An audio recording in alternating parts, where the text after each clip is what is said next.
अहंकार कई तरह के होते हैं। विद्या का अहंकार, जाति का अहंकार, धन धर्म रूप का अहंकार। अहंकार बहुत परेशान करता है। कितना भी प्रयत्न करो, बिना ज्ञान और गुरु के अहंकार कम नहीं होता। अतः अहंकार का नाश करने के लिए गुरु और ज्ञान की शरण में आना आवश्यक है। गुरु न मारे तो अहंकार का भूत मर ही नहीं सकता। गुरु ही भूत को ताड़ता मारता है। सब विकार चले भी जाएंगे पर अहंकार जल्दी नहीं जाता। गुरु के साथ इतनी रगड़ करनी पड़ती है तब कहीं सूक्ष्म अहंकार कम होता है। तुम पैर मत छुओ, तुम्हारी पुरानी आदत है संतों के पैर छूने की, पैर धोकर पीने की। पर पैर छूने और धोकर पीने से क्या फायदा जब तुम्हारा मन वैसा का वैसा ही रहा। तुम हमारे वचन छुओ। चरण साधु के धो दो पी के बदले वचन साधु के धो दो पीना चाहिए। अर्थात साधु के वचन पर चलोगे तो तुम्हारा जीवन सुधर जाएगा। गुरु के ज्ञान को मन से सुनोगे तो तुम्हारा मन सुधर जाएगा। और ज्ञान सब ज्ञानरी, ब्रह्म ज्ञान एक समान। जैसे गोला तोप का मार करे मैदान। अतः तुम गुरु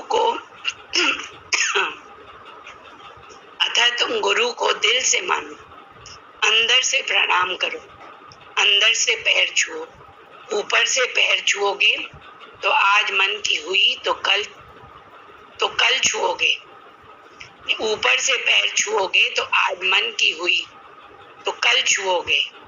कल मन की नहीं हुई तो छोड़कर चले जाओगे। आज हमारा पैर छूते हो, कल दूसरों का छुओगे। कण कण में भगवान है, ऐसा निश्चय करो। यह निश्चय चाहे आज करो, चाहे बहुत बरसों बाद करो, पर करना अवश्य पड़ेगा। अतः जल्दी ही निश्चय कर लो, अच्छा है। जैसे बिजली की फिटिंग है, पर जब तक मेन पावर से तार नहीं जुड़ता तब तक रोशनी नहीं होती। उसी तरह चित्त तो है, पर जब तक चित्त का तार भगवान से नहीं जुड़ेगा तब तक ज्ञान रूपी उजाला नहीं हो सकता। मन की माया है, माया को छोड़ भी सके, पकड़ भी सके तो माया अच्छी है। पर हम माया को पकड़ लेते हैं और भगवान को छोड़ देते हैं। मन कहता है मैंने बहुत किया, पर ऐसा न सोचे तो अच्छा है। किया हुआ करके छोड़ दे तो खाली नहीं जाता। इसी को बोलते ना, इसी को कहते चित्त का तार। जो गुरुजी ने बोला चित्त का तार भगवान से जोड़ दे तो आराम होता है। चित्त का तार मन से जुड़ा है तो वहीं पे हम सोचते हैं कि हमने इतना किया, हमें मिल क्या रहा ना। ये मत, क्योंकि हमने चित्त का तार ही अपनी बुद्धि से जोड़ा हुआ है। विश्वास नहीं है ना, इसलिए विश्वास की कमी इसको कहते हैं। अंदर का पूर्ण विश्वास होता है लेकिन बुद्धि का विश्वास नहीं होता है। तो बोले इसीलिए बोला गया तन मन एक रस। तन जहाँ हो वहीं पे हमें अपना मन भी रखे। तो तब हमारा जो है ना एक रस कैसे होगा? गुरु से प्रीत है हमारी, तो गुरु पर विश्वास है हमें, तो गुरु वाक्य सत्यम करके लेना पड़ता है। पहले मन कितनी भी उल्टी सीधी सुझाए, दृश्य से प्रभावित करने की कोशिश करें, लेकिन हम दृश्य से प्रभावित इसलिए नहीं होते, हमें मालूम है तो मेरे गुरु वाक्य सत्य, जो गुरु ने किया, जो गुरु बोल रहा है, जो कह रहा है वो सत्य है। ये जो बुद्धि हमारी दिखा रही है वो सत्य नहीं। तो बुद्धि से हटने के लिए ही तो गुरु की जरूरत होती है, दूसरे की जरूरत होती है। बिना इसीलिए कहा बिना तन संग ज्ञान नहीं होता। आज जो भजन गा रही थी उसमें भी तो यही था कि रावण के अहंकार के कारण ही तो नहीं कर पाया। बाकी तो उसमें सब गुण थे। नहीं, गुण तो थे, अहंकार क्यों था? क्योंकि देखिए तृप्त नहीं था, तृप्त नहीं हुआ, बाहर से तृप्त नहीं हुआ। रावण को भैया भगवान के दर्शन भी हुए, सब कुछ हुआ, हिरण्यकश्यप को भी यही हुआ था, लेकिन दर्शन हुए, ईश्वर करके सब मानने भी लगे, भाई भगवान के दर्शन हो गए हमारे राजा को, तो कितनी अच्छी बात है। लेकिन उसका अहंकार इतना बलवती हो गया कि तुमने क्यों नहीं माना। प्रहलाद मतलब इतना कि उन्हीं से, भगवान से ही वरदान पाके भगवान को ही कर्णम करने लगा, बाहर से ही अपने को तृप्त करने की कोशिश करने लगा, और बाहर की कोशिश में कभी तृप्त हुआ नहीं। कोई बाहर इंद्रियों के द्वारा अगर तृप्ति मिलनी होती तो सबको मिल जाती, कहाँ मिल रही है। एक से एक संसार में बहुत गुरु जी की कृपा ही है कि भाई सबको देखा, धन्ना सेठ को देखा, हर एक को देखा। हम लोग, हमें याद है अच्छी तरह से, अपने ससुर के साथ हम गए थे, बहुत अच्छे होटल था ओबराय आनंद, वहां पे बहुत ये आए थे, बहुत मालिक आए थे उसके, मफतलाल वाले, तो बड़े उन्हीं के मालिक, लेकिन उनको जो है ना देख के भी ये नहीं लगा कि आपके घर में ये, क्योंकि उस समय बड़ी जिज्ञासा रहती थी कि जहाँ भगवान होता है वहीं लक्ष्मी रहती है।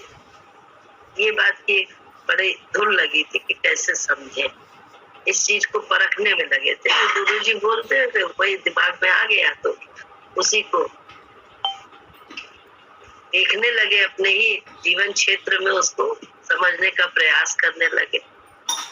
तो जब गए उनसे मिलने काम के सिलसिले में, व्यापार के सिलसिले में, तो उनसे एक ही बात पूछी, जब मौका मिला तो एक बात पूछी, हमने को आपके वहां कोई भक्त है? क्योंकि हमारे गुरु जी कहते हैं कि जहाँ पे भगवान होता है वहीं लक्ष्मी आती है, तो कोई तो भक्त आपके परिवार में होगा। तो बोले मेरे एक भाई है, अरविंद उनका नाम है, और वो जो है बहुत भक्त है, उन्हें कुछ लेना देना नहीं, बस अपने मतलब भर कर और बड़ा सात्विक जीवन जीते। और बाद में ऐसा हुआ कि मफतलाल ग्रुप की कई नाम से रूबिया बनती थी, आती थी, लेकिन अभी तक लास्ट में एक अरविंद का ही रूबिया चल रही है। अरविंद की रूबिया, बाकी मफतलाल ग्रुप के जितने नए नंबर थे सारे खत्म हो चुके, वो पता नहीं कहाँ चले गए हैं। कोई चला गया है दूसरे ग्रुप में, मतलब अपना वो बिजनेस छोड़ के कोई डायमंड का बिजनेस करने लगा है, कोई कुछ, लेकिन एक अरविंद की अभी तक चल रही है। तो उस समय ये बात हमें बहुत ही, कहते नहीं, खोजना ही हम लोगों की क्या है, ईश्वर, गुरु के वाक्य की सत्यता को समझना कि गुरु ने जो बोला है वो सत्य कैसे है। वो सत्य तो है, लेकिन कहाँ है, कैसे, अपने अनुभव में भी तो आना चाहिए। तो बहुत छोटी छोटी बातों के जरिए ही तो हम समझ पाते हैं अपने ही नित्य के जीवन से, कि जहाँ भी हम जा रहे हैं, जो भी हम कर रहे हैं, वही तो हमें अपने गुरु को बात को समझना है कि गुरु जी ने ये वाक्य बोला था, है कैसे सही। तो छोटी छोटी बातों के जरिए ही तो गुरु को प्रकट करते हैं, उनकी बातों से ही तो समझ में आया। कहते हैं जिज्ञासु हमारा होना बहुत जरूरी है, मुमुक्षु होना, मतलब हम क्या चाहते हैं, प्यास है हमें भगवान को पाने की, प्यास अगर है तो किसी कुएं के पास जाना ही पड़ेगा। प्यास अगर है सच्ची कि कैसे ईश्वर है, कहाँ है ईश्वर, कैसे गुरु जी ने कह दिया मेरे ही अंदर है, तो मेरे अंदर तो मुझे दिखता ही नहीं है, कहाँ से है।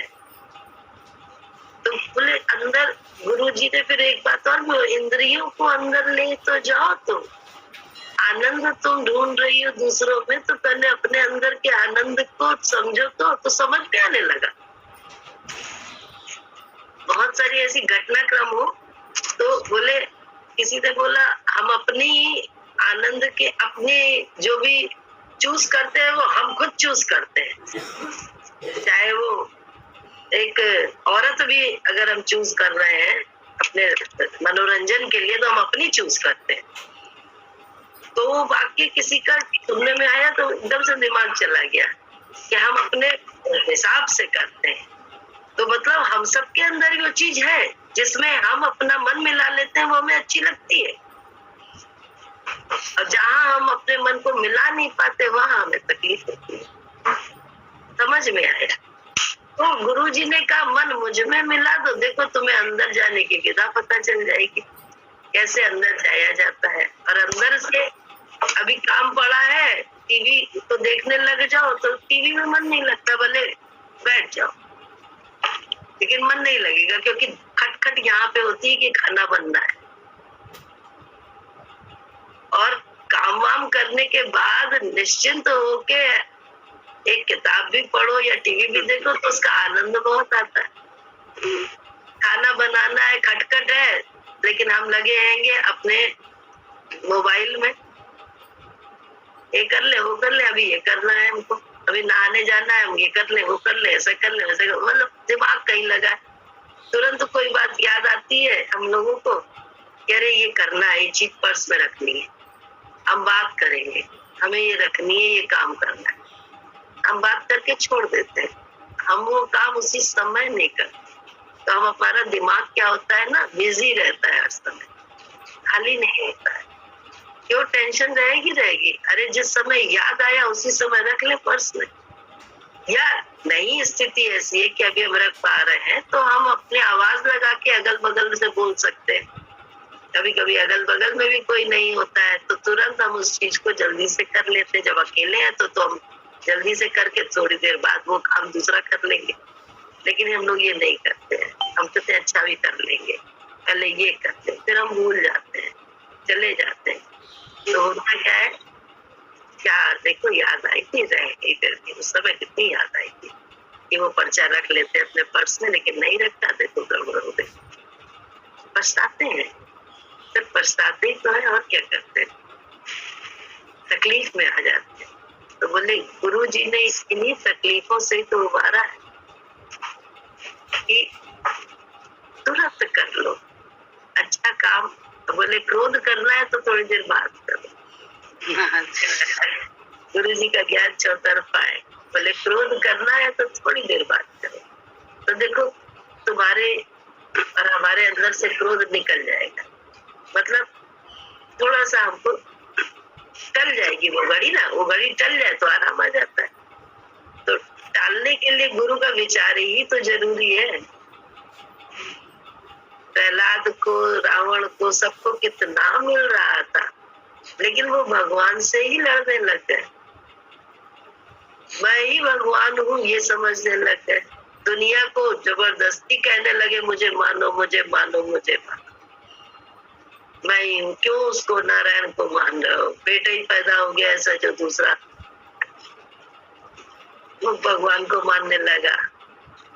तो बेटे से ही बड़ा दुख मिलने लगा। तो क्या था, दुनिया में हमारे को सब मान रहे हैं लेकिन एक नहीं मान रहा है तो हमें तकलीफ हो जाती है। तो ये हमारा अहंकार ही तो है। और आप देखिए कि अच्छे काम में एनर्जी नहीं होती है ना, और क्रोध में एनर्जी बहुत होती है। हम अपनी ही एनर्जी हम अपनी उसमें लगा देते हैं, बस ये वाली बात है। आप देखिए सवेरे आंख खुले एक बार और आप नहीं उठे, करवट ले ली आपने, तो फिर देखिए समय कैसे जाता है। अब आंख तो खुली, अच्छा काम हुआ था, बट आपने करवट ले ली तो आप बहुत समय निकल जाता है। तो समय और बड़ी फ्रेश खुलती है उस समय, उसी समय होता है, बहुत फ्रेश खुलती है। लेकिन फिर अरे अभी तो 3:40 ही है, क्या करना है। 5 बजे से पहले उठने का मतलब गड़बड़ है ना। सोच है, सोच से परेशान है हम लोग, सोच में ही बंधे पड़े, जबकि सच्चाई बहुत फ्रेश नींद खुलती है। और अभी उस वक्त मेरे को किसी से लड़ना हो तो देखिए फटे से उड़ जाएगी वो एनर्जी आ जाएगी। सही बात। रोचक को भी खूब मेरी तरह जुकाम खांसी हुआ है अच्छे से। 3-4 दिन से चल रहा है। हाँ देख रहेंगे बहुत ज्यादा, और पता नहीं कैसा सबको हो रहा है ये जुकाम खांसी। सबको ही होता है, तो सब जोड़े हुए हैं ना, सर्दी जुकाम भी एक साथ ही होता है। सब लोग नाक में तेल डालिए, कड़वा तेल नाक में डालिए, ठीक है। इतना महंगा है कड़वा तेल, आपको पता है? अरे 2 बूंद डालिएगा, चाहे 2 चमचा तो खाने में लगा देती हूँ।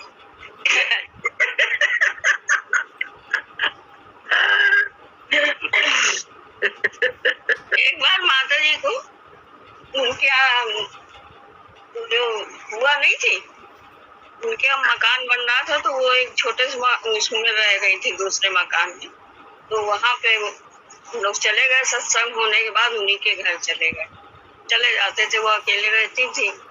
तो माता जी की इतना जुकाम, नाक बिल्कुल लाल, और जो है कहने लगी मुझे बहुत जुकाम हो गया। हम देख रहे हैं कितना जुकाम है। माता जी एक कहना मानिए तो हम आपके नाक में तेल डाल दें। तो कहने लगी कि अब दूसरे का घर देख, तुम्हें सब पता है। हमने कहा पता कर लेंगे वहां पे देख के। अब तो कहने लगे अच्छा तो थोड़ा उसको गुनगुना कर लेगा, जाड़े के दिन थे, थोड़ा गुनगुना कर लेगा। तो हमने गुनगुना किया। इत्तेफाक थी कि हमारे पास हम चम्मच ले आए थे, चम्मच की धार से जो डाला है तेल, उनको जो आराम मिला कि वो बहुत दिन तक सबसे यही कहती रही, कोई बता दे जुकाम के, मंजू बताती कड़वा तेल डालो, कड़वा तेल डालो, कड़वा तेल।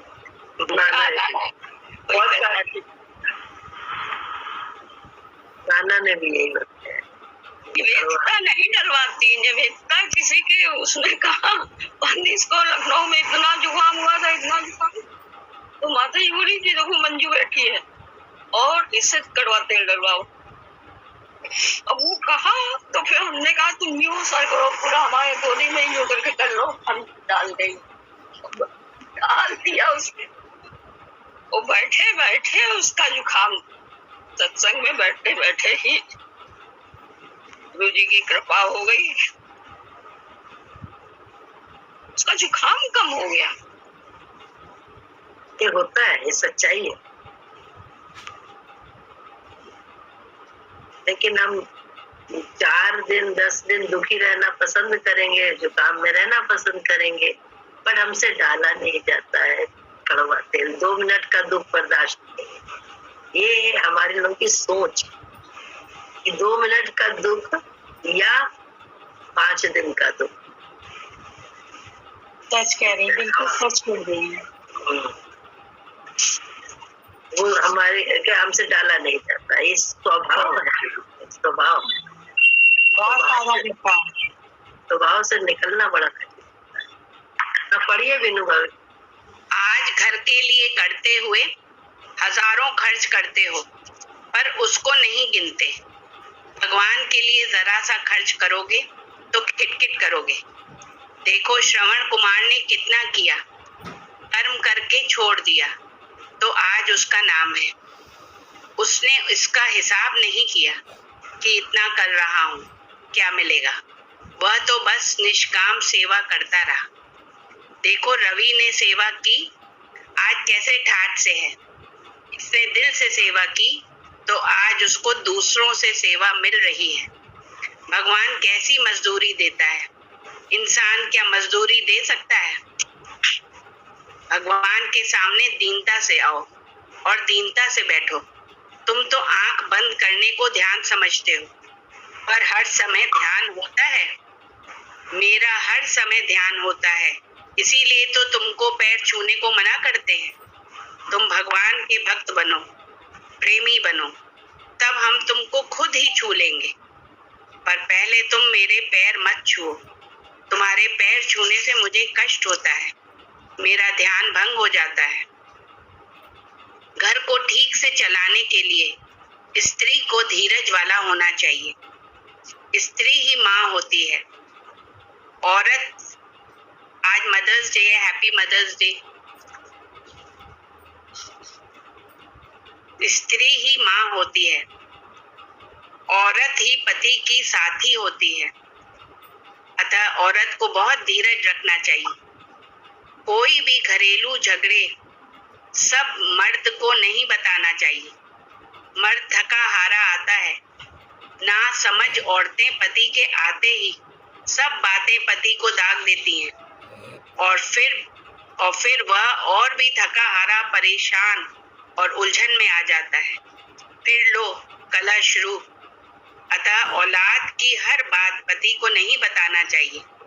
पति की भी बात हजम करने की आदत होनी चाहिए। माँ बनकर औरत के बड़े कर्तव्य होते हैं। ऐसे समय में औरत को ही धीरज होना चाहिए। तुम तो राम नाम करने को, सत्संग करने को ही काम समझ लेते हो, पर जब तक तुम्हारा व्यवहार ठीक नहीं होगा, सत्संग बेकार हुआ। अतः अपना व्यवहार ठीक करो। बेटा बेटी होते हैं तो मनुष्य बहुत खुश होता है, पर वही मोह में जलाकर मारते हैं और आदमी खुशी खुशी उनके मोह में जलता रहता है। जब मन परमात्मा में होता है तो काया निर्मल होती है।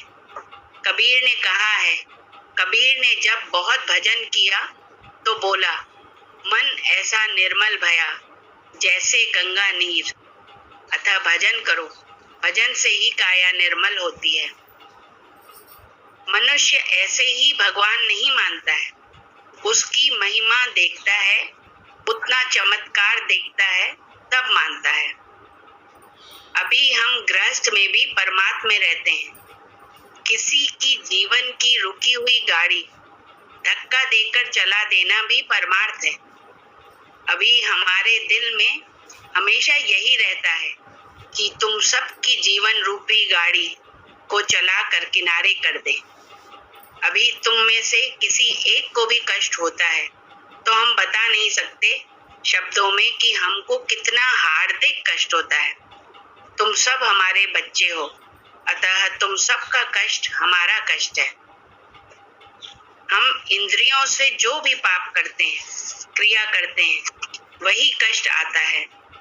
देखने में आता है दूसरे ने कष्ट दिया, पर अपनी ही क्रिया अपने को कष्ट देती है। लाख पूजा करो, यदि कर्म और क्रिया सही नहीं होगी तो वह पूजा सही नहीं होगी। हाँ, क्रिया सही होगी तो तुम पूजा नहीं भी करोगे तो पूजा मानी जाएगी। ये सच्ची बात। क्रिया सही है, लेकिन इंद्रियां तो मनमाना ही काम करती हैं।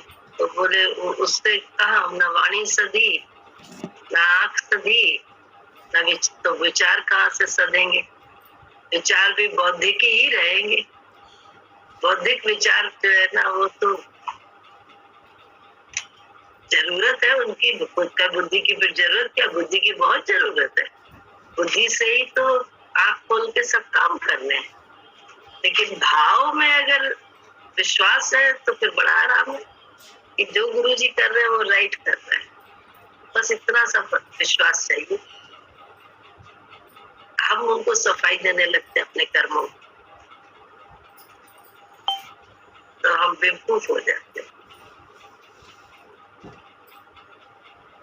तुम खाली भगवान के दर्द प्रेम में आओ तो हम तुमको कभी बाहर नहीं निकालेंगे। इसलिए तुम परमात्मा की जय मनाओ, भगवान की महिमा में रहो तो तुमको दुख नहीं लगेगा। वास्तव में दुख है ही नहीं, अपना दुष्ट मन ही दुख पैदा करता है और रोता है। भगवान की महिमा देखो तो आनंद आ जाए, धन्यवाद में दिल डूब जाए। देखो कैसे बनाया है भगवान ने संतरे को। संसार में तो आफत ही आफत है, पर ज्ञान में ही आने पर हंसी आती है। आफत में भी जीना आना चाहिए। आखिर जीना तो है, फिर आफत को हर समय पालने सोचने से क्या फायदा। आफत को भगवान को सौंप दो, आफत भी दूर हो जाएगी और तुम भी बच जाओगे। तुम राम राम करो। कबीर के राम में ताकत थी, क्योंकि वह दिल से जपता था। हम लोग खाली जीभ से जपते हैं। राम उतना मीठा लगे तभी राम से आराम आता है। जब राम ही तुम्हारा काम करता है, तब राम ही तुम्हारा काम करता है। कहा है, रथ हाँकूं पग धोऊं, जैसी रुचि देख भगत की वैसा भेष बनाओ।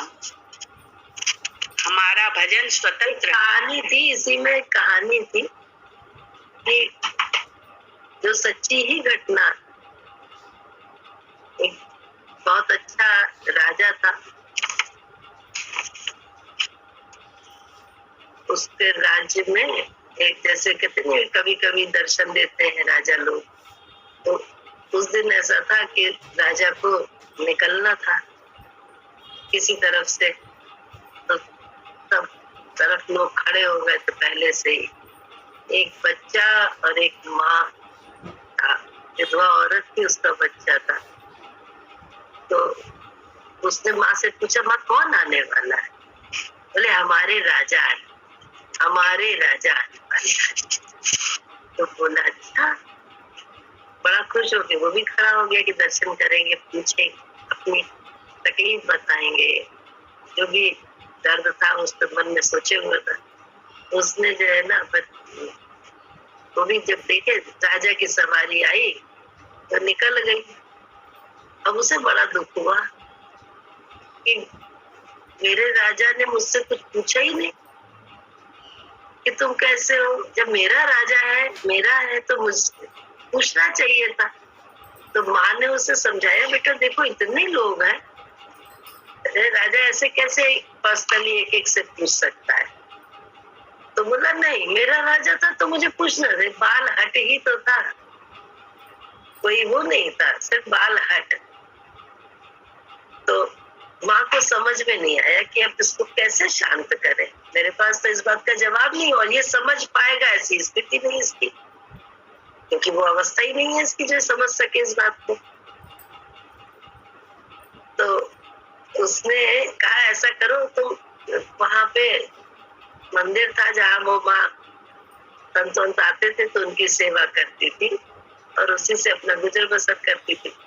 माँ ने कहा तुम ऐसा करो, तुम वहां चलो मेरे साथ, वो आते हैं संत वहां पे हैं, वो आए हुए हैं आजकल, वो तुम्हें तुम्हारे प्रश्न का जवाब दे देंगे, तो तुम्हें पता चल जाएगा क्या करना है। गया, सेवा वेवा करता रहा। जब जाने लगे संत तो उन्हें बड़ा अच्छा लगा, इस बच्चे ने, नन्हे से बच्चे ने इतनी सेवा करी है। तो उन्होंने कहा बेटा बताओ तुमको क्या चाहिए, हम तुमको प्रसन्न है तुम्हारी सेवा से। तो बोले मुझे कुछ नहीं चाहिए, बस मुझे मेरा राजा मुझसे ये पूछे कि तुम कैसे हो। मेरा राजा आया, दर्शन दिया, लेकिन उसने मुझसे बातें ही नहीं करी, मुझसे पूछा ही नहीं तुम कैसे हो। तो मुझे बस इतनी सी चाहत है, मेरा राजा मुझसे पूछे कि तुम कैसे हो। संतों को लगा कि बड़ी सच्चाई उनके भी थोड़ी देर के लिए, तो उनको भी शांत हो गया, मुस्कुरा पड़े। फिर उन्होंने कहा अच्छा एक काम करना, मैं जो कहूंगा वो करोगे? बोले हाँ मैं करूंगा, आप जो कहे, बस मेरा राजा मुझसे पूछे। तो बोले ऐसा करना कि तुम जो है, राजा का एक दूसरा कहीं कुछ बन रहा है महल, तो तुम जाके वहां मजदूरी करना, रोज जो है सुबह से शाम, मजदूर बहुत सारे लगे, तो तुम भी जाके उन्हीं में मिल जाना, मजदूरी करना। लेकिन एक बात करना, जब शाम को मुनीम सबका हिसाब करे, पैसा दे रोज की मजदूरी, तो तुम पैसा न लेना और कहना कि पैसा न लेना। और कोई पूछे कि क्यों नहीं लेते, क्या अपनों से भी नहीं जाती है क्या मजदूरी? अपनों से थोड़ी ना मजदूरी ली जाती है, क्योंकि तो राजा तुम्हारा है ना, तो राजा का वो महल बन रहा है, तो तुम बस ये बात कह देना। अब वो उसको तो बस एक ही धुन थी कि मेरा राजा मुझसे पूछे तुम कैसे हो, बस एक धुन। उसने जाके वहां काम करना शुरू कर दिया, रोज काम करे और इतनी फुर्ती से करे, इतना फुर्ती से करे जैसे अपने ही काम हो, क्योंकि संत ने कहा था करना बहुत अपना समझ के। तो और करे, और उसके बाद शाम को जिस समय मजदूरी बटने का समय आता निकल जाए। तो कई दिन तो मुनीम जी ने ध्यान नहीं दिया, लेकिन फिर उसकी नजर अपने आप पड़ गई, क्योंकि वो इतनी तत्परता से करता था काम फुर्ती से। तो एक दिन उन्होंने उसको वैसे ही पकड़ लिया बीच में जब मजदूरी कर रहा था, बोले सुनो तुम रोज इतने दिन से देख रहा हूँ तुम करते हो काम, लेकिन मजदूरी के समय तुम चले जाते हो, कहाँ चले जाते हो? तुम्हारी कई दिन की इकट्ठा हो गई है, आज ले लेना। तो उसने तुरंत वही संतों की बात दोहरा दी, अपनों से भी कोई मजदूरी लेता है।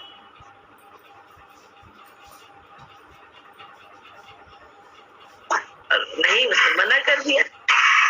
अब कुछ दिन बाद क्या हुआ कि राजा इंस्पेक्शन करने आए, कैसा बन रहा है क्या है। जब वो आए, देखा दाखा उन्होंने, तो देखा एक बालक जो है बहुत फुर्ती से काम कर रहा है। तो उन्होंने समझा शायद आज मैं आया हूँ, इसलिए मेरे को दिखाने के लिए इस समय इतनी फुर्ती से कर रहा है। तो भाई मेरे को दिखाने के लिए भी कर रहा है फुर्ती से, तो भी अच्छी बात है ना, मुझे कुछ समझता है, इसलिए तत्परता से काम कर रहा है। तो इसी बात को ध्यान में रख के राजा ने कहा, सुनो मुनीम जी, आज इसको दुगनी मजदूरी दे देना, जब मजदूरी दोगे तो इसको दुगनी दे देना। बोला राजा जी आप कह रहे दुगनी, ये तो लेता ही नहीं है। जब एक दिन मैंने इसे यहीं पकड़ लिया काम के दौरान, तो कहता है अपनों से भी कोई मजदूरी लेता है। अब राजा ये बात सुन के मुस्कुराए और बोले, उसके पास गए, ऐसे तो दूर खड़े उससे मुनीम से बात करी थी उन्होंने, उसके पास खुद चल के गए और कहते हैं, कहो कैसे हो?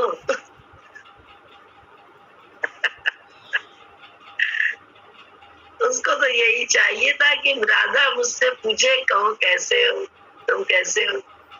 फिर तो क्या, उसने अपनी सब बात बता दी, जो भी उसे दुख था या जो भी परेशानी सब उसने बता दिया। तो राजा ने उसको अपने घर में रख लिया, अपनी निगरानी, और उसका पढ़ाई लिखाई का प्रबंध कर दिया। और उसके माँ को भी अपने उसमें महल में ही नौकरी दे दी। धीरे धीरे वो बड़ा हो गया, तो राजा ने अपना सेनापति उसे बना लिया। और इतना विश्वसनीय, इतना काम में फुर्तीला। तब फिर राजा ने सोचा, उसके एक बेटी थी, तो उसने सोचा इससे अच्छा वर मुझे कहाँ मिलेगा। राजा ने उसके साथ अपनी बेटी की शादी कर दी। सेनापति अपने राज्य का बना के सेना का शादी कर दी। शादी करने के बाद आधा राज्य अपना दे दिया। तो भक्ति क्या क्या करती है। नन्हा बच्चा जिसको कुछ भी नहीं, सिर्फ एक छोटी सी उसकी वो थी, मांग थी कि मेरा राजा मुझसे आके पूछे तुम कैसे हो, क्योंकि वो मेरा राजा है। माँ ने यही तो कहा, अपने राजा है, हमारे राजा है। जब मेरे राजा है तो मुझसे पूछे आके कि तुम कैसे हो। ये क्यों नहीं किया? छोटी बुद्धि नहीं समझा सकता, उस समय बच्चे को समझा ही नहीं सकती थी माँ किसी भी तरह से। इसका उदाहरण हमारे जीवन में खुद है कि संकल्प बहुत छोटा था और सोनी का शोरूम किसी के ओपनिंग भी खुला था हमारे रिलेटिव में। तो वहां पे जाके अब संकल्प जो है उसकी निगाह पहुंच गई इस पे। उस समय इतना छोटा सा कैमरा 40,000 का था। वो जिद कर बैठा, हमें छोटी चीज है, ये चाहिए छोटा सा कैमरा। अब उसकी कीमत, उसको कीमत का कोई पता नहीं, कीमत के विषय में ही नहीं जानता। रुपए को, उस बच्चे को रुपए का क्या महत्व, तो कुछ नहीं। तो उसने पहले मेरे से कहा, फिर मम्मी पापा से कहा, फिर जब हम लोग कोई नहीं माने कि नहीं बेटा ये नहीं ले, तो जाके उनसे कहा जो मालिक थे, उनसे कहे आप ही बताइए, दादा कहती हैंगी कि छोटी चीज बच्चों को लेना चाहिए, मैं छोटी की तो मांग कर रहा हूँ, बड़ी की कहाँ मांग कर रहा हूँ। और वो छोटी में जो रहस्य था 40,000 का, वो कैसे उस बच्चे को समझा सकते थे? नहीं समझा पाए, रोता रोता ही वो रहा सारे टाइम। और घर आ गया, नहीं दे पाए, नहीं करा पाए। तो क्योंकि छोटी चीज कैसे समझाए, बड़ा होना बड़ा जरूरी है। उसके लिए दिमाग में थोड़ा बड़े होने की जरूरत होती, और उस समय बच्चे की बुद्धि बहुत छोटी, नहीं सब धीरे धीरे धीरे धीरे वो समझा इस बात को, लेकिन वो दुख उसको रहा अपनी दिल तक। तो ऐसे ही है, ये ज्ञान है, हम लोग को कुछ नहीं समझ में, बस हम छोटी छोटी बात मानते हैं ना, तो एक दिन हम समझदार हो जाते हैं ज्ञान में। लेकिन बात मानने से, वचन मानने से, उस बच्चे ने क्या किया, जो उसे चाहिए था उसने अपने जिस भी संत से गया था उनसे उनकी बात मानी कि तुम ऐसे करना, ऐसे बोलना। हम लोग के गुरुजी ने भी तो हम लोग को यही सिखाया कि ऐसे बोलो, ऐसे करो। क्या हम वैसे बोलते हैं और वैसा करते हैं? नहीं, ना हम करते हैं वैसा, ना हम बोलते हैं वैसा। हमारा किसी से द्वेष है, गुरुजी कह दे हमसे बोलो जाके, तो हम बोल के दिखाया रहता। लेकिन अगर आप आते हैं तो गुरुजी के पास उसी तरह से उस व्यक्ति के पास भी जाके बिल्कुल गुरुजी को ध्यान में रखकर, व्यक्ति को ध्यान में अपने द्वेष को मिटा के उस व्यक्ति से उसी स्वर में बात कर, उसी लहजे में वही शब्द बोलेंगे, इन्वर्टेड कॉमा की तरह, मेरे गुरुजी ने क्या कहा है बोल। और जब हम ऐसा करते हैं तो धीरे धीरे हमें भी समझदारी शुरू हो जाती है जीवन में। अन्यथा समझदारी कभी हमारे अंदर आ पाए आत्मा की, ऐसा संभव ही नहीं। तो जब बुद्धि से क्रियाओं को टटोल रहे, भाव से नहीं, भाव नहीं है, भाव से कहा, भाव के बिना वो रिश्ता, भाव इसी को कहते हैं जब हम उसके विचार को, उसके वचन को इन्वर्टेड कॉमा की तरह से अपने जीवन में पालन करते हैं। तो ये बड़ा जरूरी है। क्यों? वचन गुरु वाक्य सत्यम कहा भी है, पूजा मूलम गुरु मूर्ति, मंत्र मूलम गुरु वाक्यम, यही तो बोला गया है।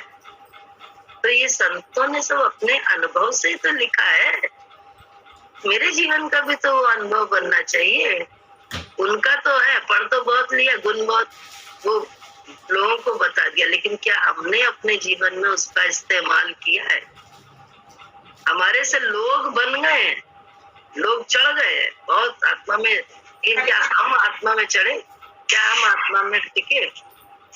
हम तो देह में टिक के रह गए। हमसे ही लोगों का फायदा हो गया, लेकिन क्या हमारा फायदा हुआ?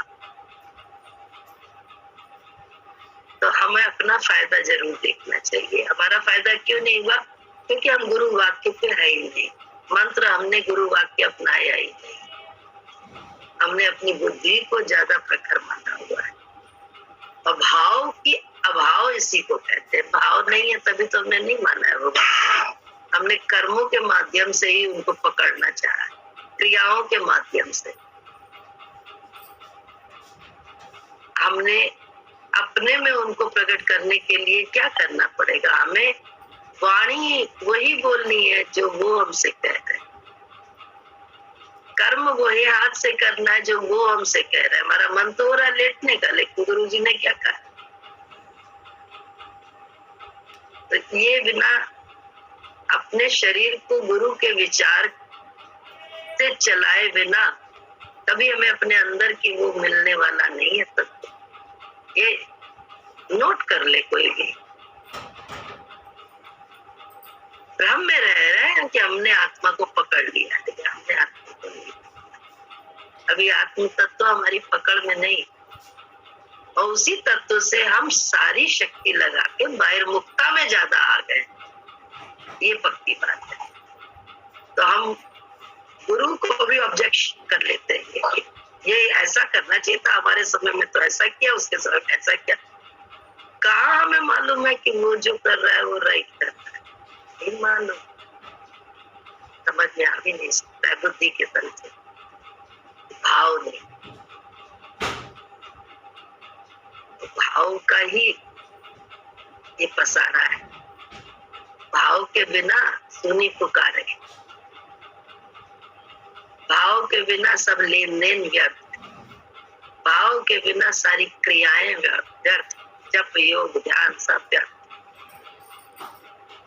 भाव भाव की जरूरत है। भाव का मतलब ही है जो तुमने बोला है, क्योंकि मुझे सत्य तक जाना है, मुझे भी तो अपना सत्य पहचानना है। मैं कैसे ब्रह्म स्वरूप हूँ। अभी भजन गाया, श्रुति माता की गोद में जब खेलते, माता प्यार करती है अच्छे विचार से। हम लोगों को बड़ा विश्वास होता है, माता जो है हमें चाहे जैसे हमें रखती है, बहुत हमें अपना वही लगती है। बच्चे को सबसे पहले अपनी माई समझ में आती है, हर बच्चे को, एक नहीं हर बच्चे। जब नन्हा सा होता है, पैदा होता है, उसके बाद माँ को ही वो इतना समझता है, इतना प्यार करता है, और इतना अपना आधार उसे जीवन में अपनी हर तकलीफ उसे बस दिखाई देती है अपनी माँ। तो माँ का ही आसरा लिए रहता है, क्यों उसे महसूस हो जाता है माँ मेरी। और तो माँ के अपनी जरूरतें माँ को कहता है, माँ उस हिसाब से बिना जरूरत बताए भी वो पूरी कर लेती है। तो क्योंकि विचार उसका बहुत अच्छा होता है, मेरी माँ मेरा भला करती है, ये मेरी माँ मेरी है, वो हर बात मेरे भले के लिए मेरी है, इसलिए वो मेरे को आराम देने वाली है। क्या ये विश्वास हम लोगों को अपने गुरु जी के प्रति है? जरूर अपने से प्रश्न करना है,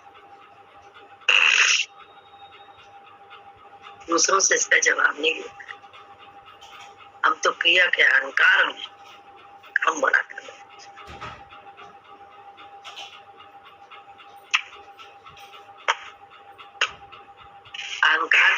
अहंकार से ही नाश होता है। अहंकार अगर ना हो तो कहीं ना, हम थोड़ी सी सफलता पाके हम जो है ना गुर्राने लगते हैं, और थोड़ा सा प्यार पाके हम जाने क्या हो जाते हैं, अपने को क्या समझते हैं। क्यों? नशा हम लोगों को चढ़ जाता है। नशा ही तो चढ़ा होता है, मद।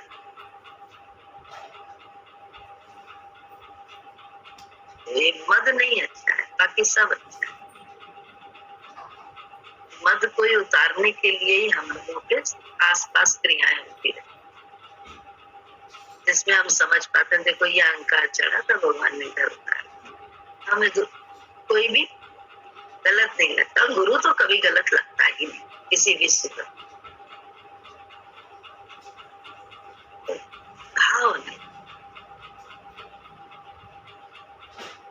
भाव के अभाव, क्रियाओं के प्रति बहुत ज्यादा भाव है, अपनी क्रियाओं के ज्यादा गुणगान है, अपने प्रेम का ज्यादा अंदर में गुणगान है। बाहर नहीं, बाहर तो शोमैन बन जाते हैं, लेकिन अंदर में हम गुणगान करना है, वही हमें दुखी करता है, वही कष्ट देता है। तो क्या करते हैं? आज अभी 2-3 दिन से भजन नहीं गाते, तीसरा भजन जब होता है, पहले हम गा रहे ना कि अभी ऐसा है, हंसी आएगी, डिस्टर्ब होगा, कोई फायदा नहीं, तो किसी से कह देते हैं। तो मन में क्या आता है, विचार क्या आता है, वो भी तो हम ही गा रहे हैं। ऐसा महसूस होता है, कितना अच्छा लगता है, आराम भी मिल रहा है और उधर भी अपनापन है। वो भी तो मेरा ही एक रूप है, विचार ही तो है गुरु का, ये मेरा अपना विचार ना है, मेरे गुरु का विचार कि उधर भी तो तुम ही हो, उधर भी तो मैं ही, तो उधर भी मैं ही हूँ। जब हम देखते हैं तो मुझे अपना मन भी याद आ जाता है। मन करके कोई अगर है तो हमें लगता है यार मेरा मन तो इससे गड़बड़, उसके बाद भी गुरु जी ने कैसे अपनाया। तो बड़ा अंदर में गुरु का ठहराव, गुरु ठहरता है, अन्यथा मैं ही ठहरी रहती। मैं से बड़ा नुकसान है। मैं का तो भैया पता नहीं कहाँ पे क्या कच्चा मिल जाए, हमें खुद ही नहीं मालूम। एक झटके में तो घटनाएं घटती हैं। हम अहंकार से पता नहीं क्या क्या बनने लगते हैं। अहंकार ही तो नुकसानदेह है, बाकी क्या नुकसानदेह? सिर्फ अहंकार से बचने को तो कहा है गुरु जी, अहंकार को तकने को कहा है, उसको तके रहो उस दुश्मन की तरह कि ये अगर इसमें आ गए तो बस नुकसान होने वाला है। तो नुकसान थोड़ी ना अपना करना है, ना अपनों को करना ना अपना करना। कौन चाहता है अपने और अपनों का नुकसान? लेकिन समझ नहीं, यही समझदारी इस सत्संग में गुरु के विचार को, गुरु के वचन को, कहते हैं गुरु के वचन को पालन करने से, इन्वर्टेड कॉमा की तरह से अपने जीवन में गुरु के वचन। हमारे वहाँ एक लड़का था भगवान दास, तो प्यारे बाबू जी होते थे या कोई होता था, वो जिस टोन में वो बात कहते थे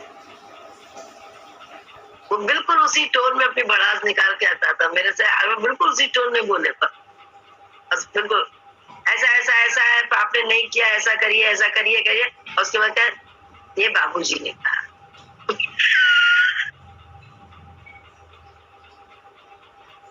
ये माँ ने कहा, पूरी उसी टोन में, पूरी बात जैसी टोन में वो कहते थे उसी टोन में मेरे से आके बोल के उसके बाद पूरा उसको इन्वर्टेड कॉमा कर देता था। कहता था ये बाबूजी ने कहा, ये माँ ने कहा, ये फलाने ने कहा, कहलाया है।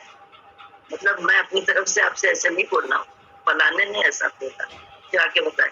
हम लोगों को भी तो उससे सीखा कि हमको भी तो इन्वर्टेड कॉमा की तरह से गुरु के वचन को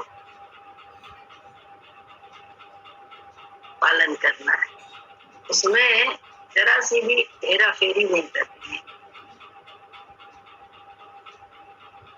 तो काम बनते हैं उसी से। हम तेजी करके चले जाते थे। एक बार गुरुजी ने कहा कि सुनो, कह तो दिया आने को बोले, लेकिन तेजी से नहीं, मना के रीझे रीझे में आना। अब बड़ी मुश्किल हो गई, अब तो बहुत मुश्किल। रीझे रीझे में कहे, तेजी में तो दुनिया के काम कर लो, अब उनको रिझाओ। उसके बाद लगता ये तो बड़ा टेढ़ी खीर थी, तब अपने अभिमान पे चोट मार दी उन्होंने। उसके लिए भैया नम्रता धारण करनी पड़ेगी, नम्रता के शब्द बोलने पड़ेंगे, झुकना पड़ेगा। बड़ा कठिन था जो जीवन में।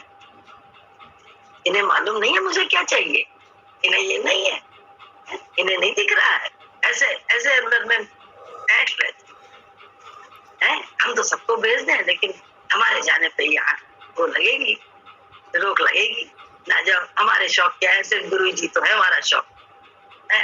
ऐसे ऐसे अंदर मन में ऐसे ऐसे ना उबाले मार मार के अहंकार ऐसी ऐसी बातें सुझाता रहता है। अब गुरु जी का वाक्य, गुरु जी ने कहा था नम्रता से आने।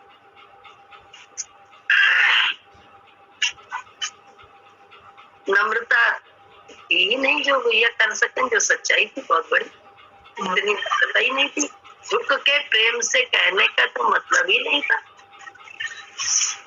और वाक्य ये याद आ रहा है कि गुरु जी ने कहा था कि भैया जाके रजा से आना, लेकिन रजा से आना। आप देखिए भगवान कितना साथी होता है। हम नहीं कह पाए अपनी तरफ से नम्रता से, हम ऊपर चले गए, क्योंकि दिमाग ने क्या उस समय सोच लिया, अभी तो 2 दिन की बात है, 2 दिन छुट्टी है, तो कल सुबह पूछ लेंगे। अपनी हेटी इतनी ज्यादा कि हम नहीं रात पे पूछ पाए। और हम ऐसे करके बिल्कुल एपिसोड जैसे ना आंखों देखे हाल की तरह मुझे याद रहता है कि हमने ऐसे चिटकनी लगाई अपने कमरे की। अंकुर पीछे सो रहा था, तो मेरा वेट कर रहा था। तो कहता है, उसको हम सब बात बताते हमेशा से, तो उसको मालूम था कि मम्मी को ये बात कहनी है बाबा से, तो सही था। तो जैसे हम ये कुंडी बंद कर रहे थे, कहता है आपने पूछ लिया मम्मी? हमारी कुंडी आधी लगी, तो उसी आधे में ही हमने उससे कहा नहीं अभी नहीं पूछा, कल पूछ लेंगे। कहता नहीं अभी पूछिए, तभी तो कल सुबह जा पाएंगे आप। अब लगा ये भी भगवान है, क्योंकि कहीं से आवाज आई है। तो कुंडी आधी हमने बस सोचा कि अच्छा ठीक है, इसकी बात मान के हमें नीचे अभी जाना है। लेकिन अब नीचे अब तो सो गए, दिमाग में आया अब तो सो गए वो सब। इतनी देर में गुरु ऐसी मदद करता है, हम कहते ना सिर्फ और सिर्फ हाँ करी इसके विचार में, और कुंडली पूरी बंद नहीं करी, नीचे कर दी उसकी लहर। तो कहता है एकदम से नीचे से बाबूजी की आवाज आ गई, लता लता। तुरंत गए, बोले बहुत दर्द हो रहा है लता, माथे पे बाम लगा दो। हमने माथे पे बाम लगाई। बाम लगाने के बाद बोले बत्ती बंद करो जब। उन्होंने आँख खोल के से देखा, हम बैठे हुए सोफे पे। तो कहते क्या बात है, तब भी देखो मेरे मन में मेरी अपनी बेटी ने मुझे कोई बोलने तक नहीं दिया। उन्होंने ही भगवान कैसे कैसे प्रकट हुआ, उन्होंने ही आँख खोल के देखा, क्या बैठी हो, क्या बात है, कुछ कहना चाहती हो, कोई बात। जब उन्होंने कहा तो मेरे मुंह से निकली। हमने कहा हाँ गुरुजी की तबीयत नहीं ठीक है, दिल्ली में है, हम 2 दिन के लिए जाना चाहते हैं, दुकान की छुट्टी है। अब देखो उनको आराम दिया था थोड़ा सा काम लगा के, उनके मुंह से हाँ निकल गए। बोले हाँ चली जाओ। अरे बस फिर क्या था, फिर तो बत्ती बंद करी, जल्दी से भागे और ऊपर। तो तैयारी तो सब थी मेरी, जिसके साथ जाना था उसको भी कह दिया था आ जाना, अपना कपड़ा लेके 2 जोड़ी, संगीता के साथ जाना था, वो सब थी तैयारी। लेकिन उनसे कहने की हिम्मत नहीं थी, अहंकार वो बोलने ही नहीं दे रहा था। लेकिन उसमें जब चाहत जरा सा मानी अंकुर की तो शक्ति मिली। फिर उसी से तब भी नहीं नीचे हम कर पाए, तो गुरु ने फिर मदद करी बाबूजी के रूप में। आँख खोल के कहना चाहती हो कुछ, वो भी उन्होंने मदद करी, उसी व्यक्ति ने। तब मुंह से निकल पाया प्रेम नम्रता से कि जाना चाहते हैं, हाँ, नहीं तो जाना है हमें।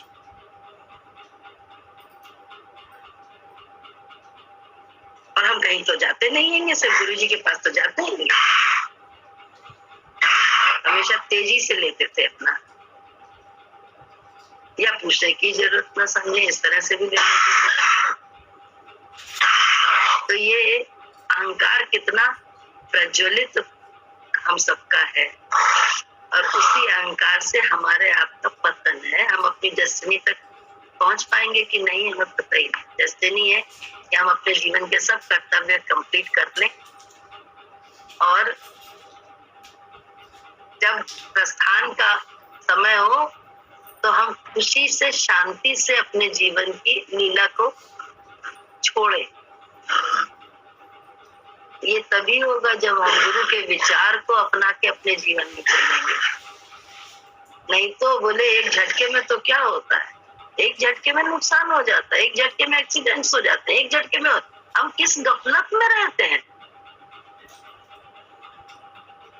यहाँ बड़े पन्ने कहाँ हो गए, हमारे पन्ने कहाँ हो गए, हमें किसी चीज का डर नहीं, जो चाहे वैसा करें वैसा, जिससे चाहे, जिससे सब हुआ है उसका तो उसको भी 7 दिन जो है ना दता करे।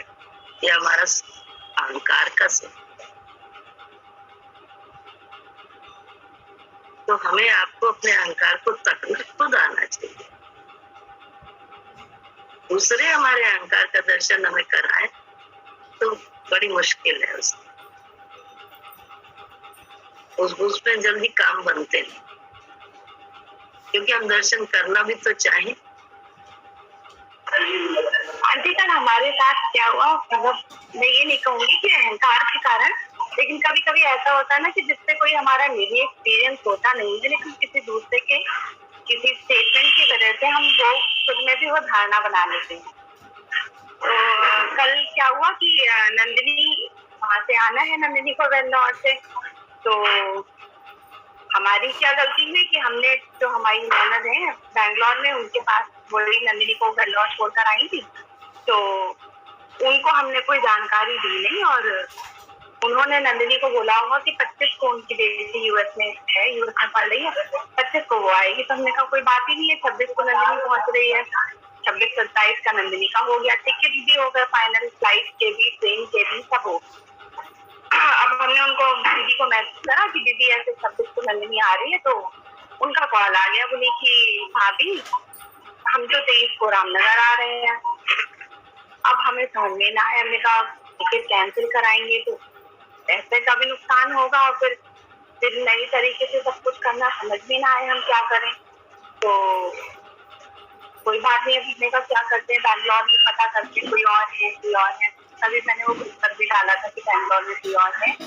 तो एक हमारी और नंदू की बेटी है, उनका हमने पता करा। मतलब वहाँ पर हमारी मौसी सास का परिवार भी है, लेकिन हमने वहाँ वही है ना, किसी दूसरे के कहने से अपना खुद पे ही बना लेना कि नहीं वहाँ इतना अच्छा रिस्पॉन्स नहीं मिलेगा। लेकिन लास्ट में आके कि हमारे पास कोई ऑप्शन नहीं रहा, तो हमने उनको फिर कॉल किया, उनकी बहू को कॉल किया। वो मासी हमारी सत्संगी भी है, आज का मासी कलकत्ते वाली, वो हमारी सत्संगी भी है। हमें पता लगा था वो बैंगलोर में है, उनका नंबर स्विच ऑफ आ रहा था, तो उनकी बहू को हमने मिलाया। अच्छा वही ना, प्रेजुडाइज हो जाना किसी के कहने से कि भाई वो लोग उससे ज्यादा बिजी रहते हैं कि वो इतना कोऑपरेट नहीं कर पाएंगे। और जैसे ही हमने उनको गुरुजी का नाम लिया, हमने कहा गुरुजी आप ये व्यवस्था करवा दें, वो क्योंकि नंदिनी 26 को पहुंचेगी, 27 को उसकी फ्लाइट है, एक दिन कहाँ उसकी व्यवस्था होगी, कैसे होगी।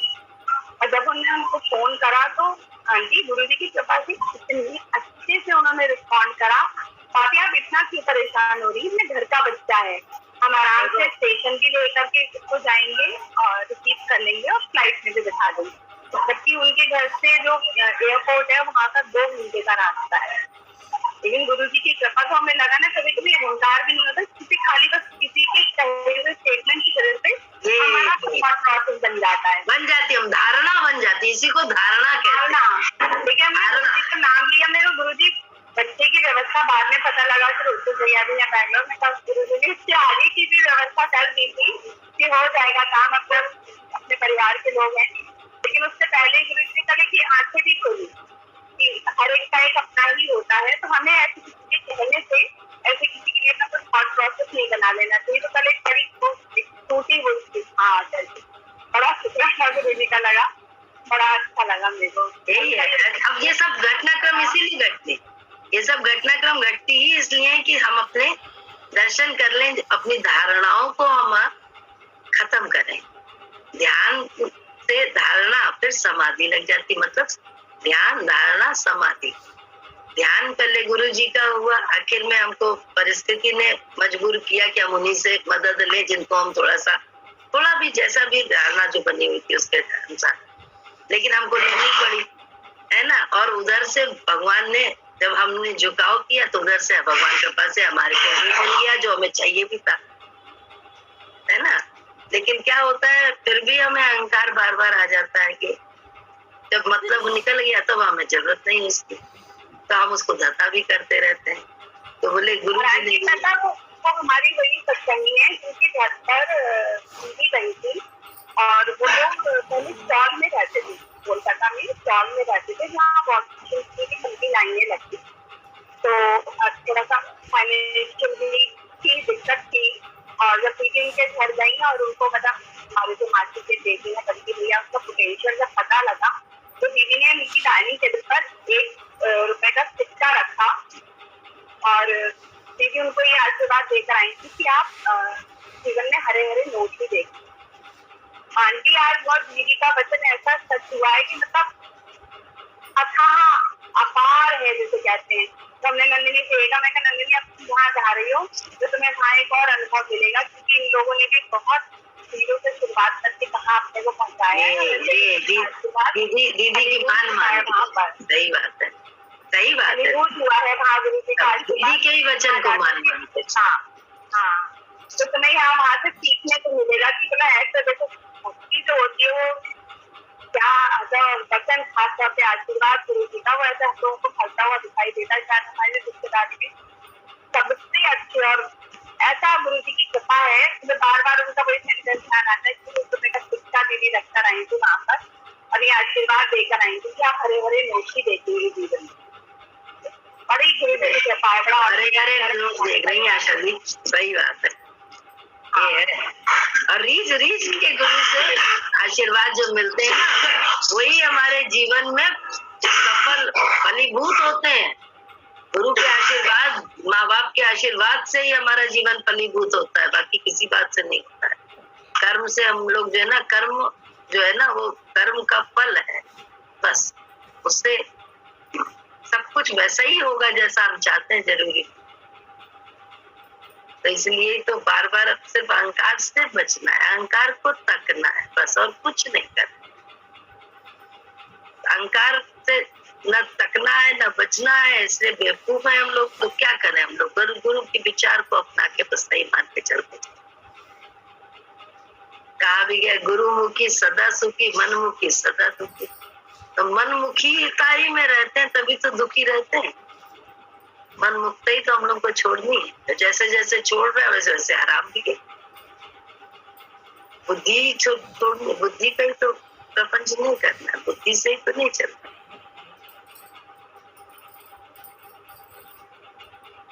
भक्त रहे, विभक्त ना हो, बटे ना, बस में बस भक्त होकर रहे। भक्त होने का मतलब ही यही है कि वो जो कर रहे हैं वो हमारे लिए भला कर, और जिसके द्वारा कर रहे हैं, ये नहीं कि इसके द्वारा किया तो हमारा नुकसान किया, इसके द्वारा किया तो हमारा भला किया। मेरा भला हर हाल, क्योंकि एक अकेला सब करे, मन में लहर हो जाए। मन में लहर, इसके भी भगवान उठा रहा है, उसके भी भगवान उठा रहा है, तो सब भला ही है मेरा। हम ही तो अपने विचार से अपना नुकसान करते हैं कि हमारा नुकसान है, हमारा क्या, हमारे को ये नहीं मिला, हम ही ने नुकसान अपना किया अपने विचार से, है तो सब भला। पढ़िए बीमारी और जगह है कि सन्यासी हो गए तो गृहस्थ में कैसे जाएं? यह बंधन है। हमारे यहाँ मन हो तो आओ, मन न हो तो न आओ। तुम स्वतंत्र होकर भजन करो। मुझको तुमसे कुछ नहीं चाहिए। हम सिर्फ तुम्हारा दिल से भजन मांगते हैं। हम जब तुमसे मांगते नहीं तो हमको क्या इच्छा। हमारे पास बस भगवान की कृपा से किसी बात की कमी नहीं। ज्ञान के 4 साधन हैं: विवेक, वैराग्य, मुक्ति इच्छा, षट संपत्ति। षट संपत्ति में क्या आता है? शम, दम, तितिक्षा, श्रद्धा, समाधान, उपरति, उपरामता। शम, दम, तितिक्षा। तितिक्षा का क्या मतलब होता है? तितिक्षा मतलब होता है कि जो हमने शम दम किया है वो उससे भी उपराम रहे हैं, उसका अहंकार न करें। हम लोग अपने दमन का, शमन का अहंकार करने लगते हैं, वो भी तो वो गड़बड़ है। उसको देखने वाले, तितिक्षा देखने वाले। श्रद्धा, मेरे को ये समझ अच्छा वो कुछ और मतलब तो नहीं पता। बहन जी से पूछिए, बहन जी होंगी। तितिक्षा। बहन जी है, बहन जी जॉली, बहन जी से पूछिए शम दम तितिक्षा का मतलब।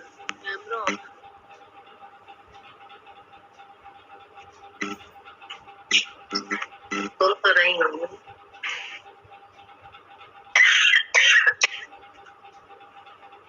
समाधान और उपरति, उपरामता। इतने साधन है लता दीदी, शिक्षा का मतलब होता है कि गुरु जी के पास जाने आने में जो हमारे साथ कठिनाइयां, रास्ते परेशानियां, वो अपने आप हमारी तपस्या हो जाती है, जिसका हमको पता भी नहीं चलता और वो हमारे संज्ञान में भी नहीं आ पाती। तो जैसे जाते हैं, कहीं पानी बरस रहा है, कभी तेज धूप है, तो इन सब कठिनाइयों को झेलते हुए जो उस रास्ते में चलता है वो इच्छा अपने आप हो जाती है। अभी रोचक बता रहा है, मीनिंग है पेशेंस। जो हम पता, हमको तो बस ऐसे ही समझ में आया था कि शम और दम मतलब ना, जो भी हम अपनी इंद्रियों का शमन दमन करके रहते हैं अपने भावों को, तो उसका हमको बहुत ज्यादा वो होने लगता है। अधीरज में आके हम गुरु जी से भी लड़ने लगते हैं।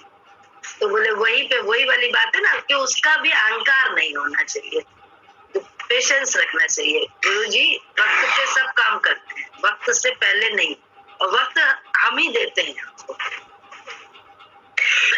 अपनी श्रद्धा से, वक्त श्रद्धा से अपने आप हमें मिलता है, समय आता है हमारे पास भी।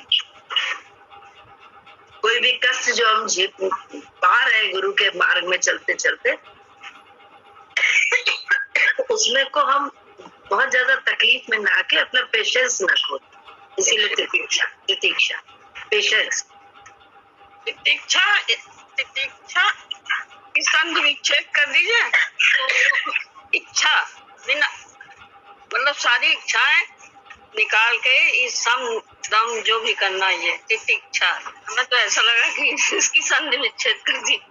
तो पेशेंस होगा तभी तो जाएगा, पेशेंस ही चाहिए। तितिक्षा का बाद में इच्छा आ गई ना, तितिक्षा। हाँ, बिना इच्छा तो तीनों तरह की अगर संधि विच्छेद से समझिए तो फिर तो ये कहना उन्हें तितिक्षा मतलब तीनों तरह के शरीर से बाहर निकल जाओ, इच्छा मत रखो उनकी, उसमें मत इच्छा करो।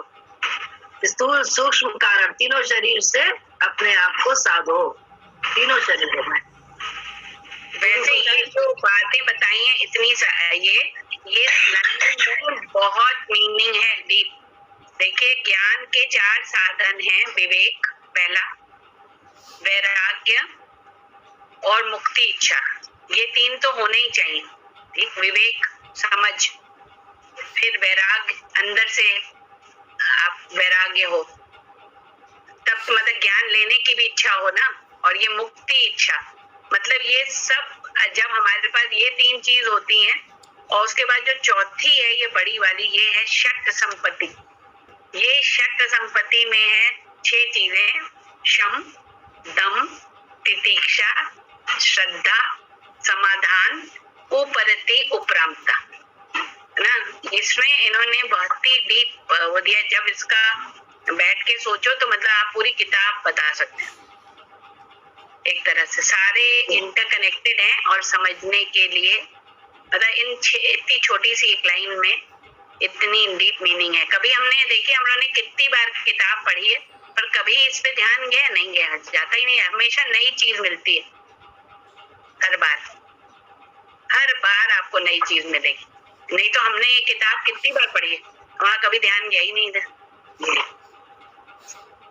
उपरति मतलब होता है कि अपने को, अपनी जो भी चाहना है उससे अपने को उपराम रखो। हाँ, उपरामता। और उपरामता अपने आप मिल जाएगी गुरु, मतलब शरीर से ऊपर अपने आप हो जाएंगे। तो ये सब है ना, विश्वास, श्रद्धा, यही इसीलिए कहा गया श्रद्धा होगी तभी विश्वास होगा, श्रद्धा होगी तभी जो है ना, जो भी मिल रहा होगा तीनों शरीरों के द्वारा, या जो भी मन कर रहा होगा उसको पीछे करेंगे, और करेंगे गुरु के विचार से, चलेंगे गुरु, सोचेंगे गुरु के विचार से, हाथ को चलाएंगे गुरु के विचार से, पाँव को चलाएंगे, आंखों को चलाएंगे गुरु के विचार से, अपने मन के विचार से नहीं। तो उपरति हो ही नहीं पाएगी, तो उपरामता कहाँ से मिलेगी जब तक हम मन के विचार में ही पड़े हुए। और उससे पहले श्रद्धा है, तभी जो है ना हम गुरु के विचार को अपनाते हैं, अपना पाएंगे। एक चीज और है दीदी। हाँ बोलिए। एक चीज और है कि जितने शब्द व्याकरण के आए, शम, दम, तितिक्षा, वैराग और भक्ति, श्रद्धा, जब गुरु जी से आप अटूट प्रेम एकदम बिल्कुल दिल की कनी से लगाव होगा, तो आपसे श्रद्धा भी बढ़ जाएगी, भक्ति भी बढ़ जाएगी, विवेक भी बढ़ जाएगा, और समदम तितिक्षा सब हो जाएगा। पता ही नहीं चलेगा कब क्या हो गया और कि कहाँ ज्ञान कैसे आ गया, ये भी नहीं पता चलेगा। दिल का प्यार हो जाए, बस सब अपने आप हो जाता है। ये व्याकरण में फंस के और इसको जानने की कोई जरूरत नहीं। हमने तो देखिए, हमारा तो अनुभव यही है, हमें तो मालूम ही नहीं, कुछ भी अकल ही नहीं है, लेकिन ये सब जाना भी गुरु जी के ही प्रेम से, अन्यथा तो सबकी कोई अकल ही नहीं है। अंदर के इन सब चीजों को जाना ही गुरु के, बाहर किसी से पढ़ के सुन के नहीं, अंदर से ही अनुभव में जाना कि उपरति क्या। अभी आप बोल रहे थे, हमने भी कभी उपरति उपरामता पे ध्यान नहीं दिया, जो आप सही कह रही थी कि उपरति तो लगा, उपरति ये है, उपरामता अपने आप हो जाएगी जब उपरति तीनों शरीरों से ऊपर है, तो भ्रामता भी होएगी। तो ज्ञान अपने आप अंदर, गुरु ही तो ज्ञान है, हम और आप ज्ञान वाले थोड़ा ना है, गुरु ही तो ज्ञान है। तीनों शरीर से निकलना ही तो है, गुरु निकालने में ही तो लगा है। और कर क्या रहा है गुरु? हम लोग तो बाहर का वो पत्ते टटोलता ही नहीं है, पत्तों की बात ही। शुरू गुरु जी लगे थे तो हम विवेक क्या है, भक्ति क्या है, श्रद्धा क्या है, प्रेम क्या है और दीक्षा क्या है और ये मेहनत क्या है और ये सब कुछ भी नहीं जानते थे। ये तो बहुत बाद में जाना, लेकिन गुरु जी से जब बहुत अंदर का अटूट प्यार हो गया कि उनके बगैर नहीं रह सकते, तो ये सब चीजें अपने आप होती चली गई जो हमारे नॉलेज में नहीं थी कि हम ये कर रहे हैं, और होती चली गई। तो क्या था, सिर्फ गुरु से अटूट अगाध प्यार जो है हो जाए, ये बड़ी भाग्य की बात है। तो आपका क्या क्या हो जाएगा आपको पता भी नहीं चलेगा। ये तो बाद में जब व्याकरण पढ़ेंगे तब समझेंगे, अरे ये तितीक्षा ये होता है, अरे तो हम लोग बरसात में भाग भाग के जाते थे, धूप पानी हवा सहते हुए, अंदर की पावर बढ़ जाती थी कि अरे हवा क्या कर लेगी, पानी क्या कर लेगा, ठंडक क्या कर लेगी, गुरु जी के पास भागना है, धुन ऐसी लगी हुई है, ताकत आ जाती है जिसको विल पावर की, ये इतनी बढ़ जाती है कि आपको पानी, ठंडक, बरसात, गर्मी, लू दिखती भी नहीं और वो असर भी नहीं करती गुरु जी की कृपा से। तो बाद में पता चलता बहुत सालों बाद कि अरे सब तो गुरु जी ने कैसे करवा दिया, कैसे करवा लिया, ये लगता है। सही कह रहे हैं, बिल्कुल सही बात है। आधार गुरु से अंदर का अटूट प्यार है। अगर ये हो गया तो बाकी ये व्याकरण समझने की कोई जरूरत नहीं, जरूरत ही नहीं। और व्याकरण समझ में भी आ जाएगा, व्याकरण समझ में भी आ जाएगा, सारा अनुभव में आ जाएगा, अनुभव में आ जाएगा सारा व्याकरण। चल चुके होंगे तब कहेंगे ये अनुभव में आ जाएगा सारा। शक्ति है पंडित भयानक को एक अक्षर पे पढ़े तो सही बात, बिल्कुल सही बात कह बस बस। हम तो कुछ नहीं जानते थे, भगवान जी के पास आए थे, मन नहीं जानते थे, क्रोध नहीं जानते थे, करते थे। गुरु जी से प्रेम ऐसा था कि उनके बगैर रह नहीं पाते थे। ये बहुत बड़ी गुरु जी ने कृपा कर दी थी। उसके चलते क्या क्या हो गया, अरे हमको तो पता ही नहीं चला क्या हो गया। पढ़ते हैं तो देख बड़ा आश्चर्य करते हैं, गुरु जी ने ये भी करवा दिया, गुरु जी ने ये भी करवा दिया। अब जो पढ़ रही है हमारे अनुभव में ला दिया था जो हमको पता भी नहीं था। ये गुरु जी की महत्व है, महत्ता ये। सही बात। एक गुरु में क्योंकि गुरु की प्रेम में ऐसा हम लोग का हो गया कि उनकी नजर के बिना रहना बड़ा कठिन था। इसमें ही उनकी नजर पाने के लिए वो जो कहते गए वो करते गए। अच्छे हम लोग नहीं कि हम करते जाएंगे, हम बड़े प्यारे हैं तो बड़ा, अब उनकी नजर के लिए सब वो जो उनकी कहते नहीं है, जो नजर है ब्रह्म की, उसके लिए हम लोगों को अपने आप कोई कष्ट नहीं लगता था। तो बस उसी में आराम आता जाता है। उसके नजर चाहिए, नजर के बिना तो रहा ही नहीं जाता। आज भी नजर ही चाहिए, बाहर की बात नहीं है, अंदर की नजर वो दिखती है, मिलती है तो बड़ा आराम होता है। और नजर ना मिले अपने किसी कर्म से तो तकलीफ होती है। तो बोले वो नजर ही चाहिए, बाहर के नहीं चाहिए, अंदर की नजर उनकी हमेशा बनी है। बस हम नजर में रहे, उनकी नजर में, बस ये चाहिए। नहीं देखिए, पहले जैसे हम लोग किताब पढ़ते थे तो मतलब सत्संग में जैसे ज्वाइन नहीं किया था तो पढ़ी है ये किताब, तो क्या होगा कि ये जो वर्ड्स होंगे उसको बहुत वैसे नहीं लिया है ना। पर आज जैसे ध्यान गया, अब हम लोग का क्योंकि समझ में आने लगा तो कितना इजी हो गया ये। तो हमने वही आपसे बात कही कि हर बार जब भी पढ़ो ये किताब तो क्या होता है, जैसे जैसे हम लोग का भी लगाव बढ़ा, जैसे जैसे हम लोग सत्संग में आए, जैसे जैसे सबसे समझने की कोशिश की, तो ये सब समझ में बहुत इजीली आने लगा।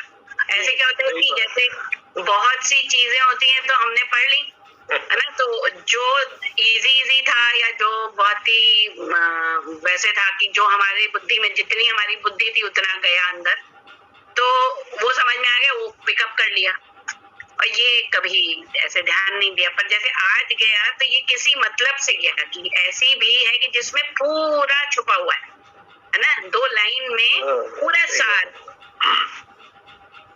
इसी को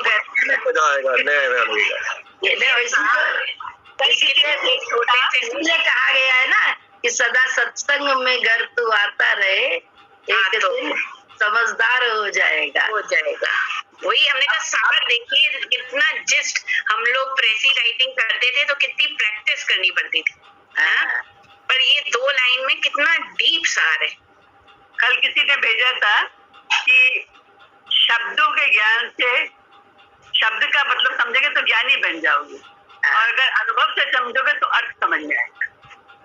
बहुत अच्छा लगा, बहुत अच्छा था। अनुभव से अर्थ समझ में आता, अनुभव से ही अर्थ समझ में आएंगे, अनुभव के लिए, इसलिए अनुभव के तल पे आने के लिए गुरु के इशारे पे गाइड है ना, गुरु उस मार्ग में ले जाने वाला गुरु गाइड है, और कोई नहीं है, हम लोग कोई नहीं। बोले गुरु गाइड की बात बस मानते रहे हम, जिसको भी जो भी हमने गाइड अपना लिया है, जो भी हमने चूज किया, या वहाँ भी जो जबरदस्ती नहीं है वहाँ पे कि नहीं यही होना चाहिए, ये नहीं, हम नहीं तो कोई नहीं, ऐसा नहीं, जिसको भी ले लिया है वही गाइड हमको, हमारा पथ जो है आगे हमें दिखाते जाएगा। महानता समझिए कि एक एक शब्द, अभी हम बैठे देख रहे हैं, एक एक शब्द पे 2-2, 3-3 वेद लिखे गए होंगे, कई वेद लिखे गए होंगे, और ये एक इतनी 2 लाइन में कितना सार है। आंटी मैंने बीएड में जब पढ़ा था, बुद्धिज्म जैनिज्म सब पढ़ा, उसमें एक वेदांत दर्शन करके भी चैप्टर था, तो मतलब मैंने जो कुछ पढ़ा, चाहे वो वेदांत का दर्शन उन्होंने एक साइड मतलब फिलॉसफी में था, चाहे जैनिज्म चाहे बुद्धिज्म, सबके जो की पॉइंट्स थे, सबकी जो अच्छाइयां थी, मुझे तो ऐसा लग रहा था कि गुरुजी ने हम लोगों को वो एक जैसे कहते ना उसका एनसाइक्लोपीडिया, वो पहले ही गुरुजी का जो ज्ञान है वो सबका जिस्ट है, जितने भी वेद बुद्धिज्म जैनिज्म सबका, मतलब मैंने तो सिर्फ यही महसूस किया उसको पढ़ के। ये ज्ञान का गूगल है जी, गुरु जी उन्होंने मतलब बताया कि सत्य चित्त आनंद तक पहुंचना है, मतलब वो उनकी फाइनल स्टेज थी, बुद्धिज्म में बताया, और गुरुजी का तो पहला मंत्र ही ओम सच्चिद आनंद है, सत्य चित्त आनंद। तो मतलब मुझे लगा कि ये सब कुछ जो मतलब जो पुराने ग्रंथ हैं, गुरुजी का तो जो ज्ञान है वो सबका सार है। सच्चाई है ये, वेदा विच सार पिलाया गुरु ने, जो वेदों में सार है वो गुरु ने हम लोग को बड़ी सरलता में पिला दिया। हाँ, यही सार अब बड़ी सरलता में हम लोग को दे दिया, हम लोग के बुद्धि के हिसाब से उन्होंने एक्सप्लेन कर दिया, बहुत ही सरलता में, ऐसा कहाँ मिलेगा। नहीं तो बताइए हम लोग की किताब कहाँ पढ़ पाएंगे, कभी नहीं पढ़ पाएंगे, कहाँ से वेद आएंगे, कहाँ समझेंगे, क्या करेंगे, है ना। ये मतलब देख के आज सच्ची में उस पे ध्यान गया मेरा, तो अभी मैंने कहा बताइए इस पे तो लोगों ने पता नहीं कितनी वेद और कितनी व्याख्या कर दी है ना, और इन्होंने कितना जिस्ट इतना छोटे से में उन लोग को समझा दिया। इतने साधन अंदर ही हैं, इनको करो, ज्ञान घोर तपस्या है। इतना कठिन साधन करते करते मनुष्य फिर राग द्वेष में आ जाता है। प्रभु के भजन में राग द्वेष आता है, तभी गुरु भगाता है, गुरु बार बार समझाता है और इनसे बचाता है। जय गुरु की जय सतगुरु।